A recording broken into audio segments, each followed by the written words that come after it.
Hi everyone. So in the last video, I kind of touched on some of the strategies that I would do in terms of running a group and looking at the environment.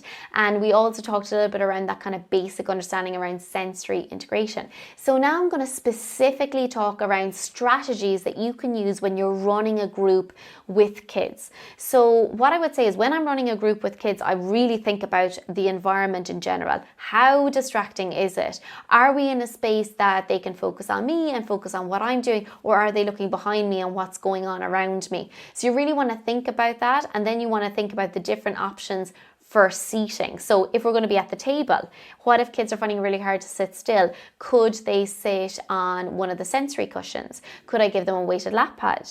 Could we maybe do a bit of a movement break as a group? Movement breaks are so important. When children move, they feel more regulated, and then they can really help with their attention. So you can use things like go noodle, or you can just do a fun movement break where they're doing some exercises. It could be animal walks, wheelbarrow walks, it could be jumping jacks.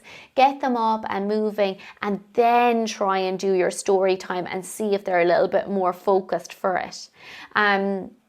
So there are two big things. Number one, is it very visually distracting? Is the direct sunlight coming in? How can I make this a little bit easier for children to be able to tolerate it from a visual perspective?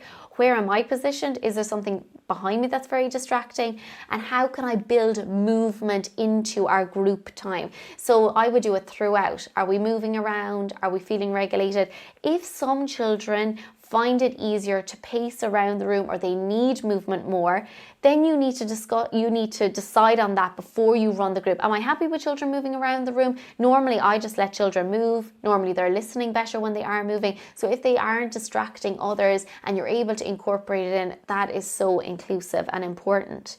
So the other thing I would say is if you're running a group, to think about your own tone of voice and how you can keep it consistent yet interesting, how maybe you can use puppet for other voices to really get that engagement. Thinking about even things like the patterns on your clothing, trying to keep it a consistent color rather than loads of different patterns that can be very visually distracting for children, especially if they have any visual sensitivities. So you are the whole time thinking about those different factors. And for children, some children who have difficulties processing sensory information, they may find personal space really difficult. So it could be that if children are finding it difficult to distinguish between the space between them and friends, and they might be sitting very close, that you could put circles out in the ground for them to sit on. You could have little bean bags for them to sit on. Maybe you put out the little sensory cushion, so it really gives them that security of where I am in space and in relation to others. So there's loads of little tricks and strategies that you can use to really help create that inclusive environment and help every child in the group feel comfortable and relaxed. The other thing I would say that can be really beneficial is using a visual.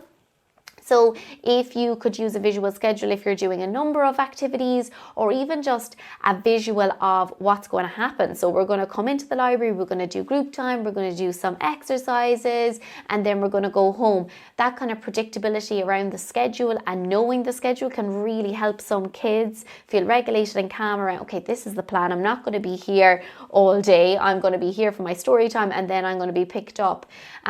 So that can be really helpful around visuals, or even having a little fidget basket. I love doing that. So fidget basket, so if kids are finding it hard to concentrate, grab a fidget, sit down, and you can use it. Adults love fidgets as well, so that can be a great one as well. The other thing I was going to mention as well around kind of the groups is just thinking about the room as well, around the echo can be really important. So if you're in a big room, sometimes there can be a huge echo. So it's really important that you choose your environment cleverly so that it suits every child in your group as well. So it's just around kind of, I suppose, the planning really, and then identifying if you feel that a child may be experiencing some heightened levels of anxiety, how you can adapt that environment. So, you know, you do want to look out for some behaviors like covering ears. That might mean that, you know, that child maybe has some auditory sensitivities, or there was an unexpected sound that they found uncomfortable. If that continues to happen, it could be discussed with their caregiver. They know them best. They may already have strategies they can use, or you can avail of the ear defenders or auditory regulators that maybe are used in the library. You also want to make sure that if children are, you know, getting distressed or uncomfortable or very fidgety. You want to identify that. When did that happen during the group? Was it when everyone was speaking at once? Was it when I was talking? So that you can really maybe identify the trigger to that as well. If children are mouthing objects, putting things in their mouth and chewing on them, maybe they need, you know, a chewy from home or something that they can chew on while they're in the group. Maybe they need their drink bottle. So discussing those behaviors with their caregivers so that you can come up with strategies together, so that if they are coming to a group, the next time they come to the group, they might feel more comfortable because you have their little toolbox of sensory things with them. So sometimes for tactile sensitivities, children will be pulling at tags or their clothing, so you can always discuss that with their caregiver. Then they might wear a tracksuit the next day that they feel a bit more comfortable in.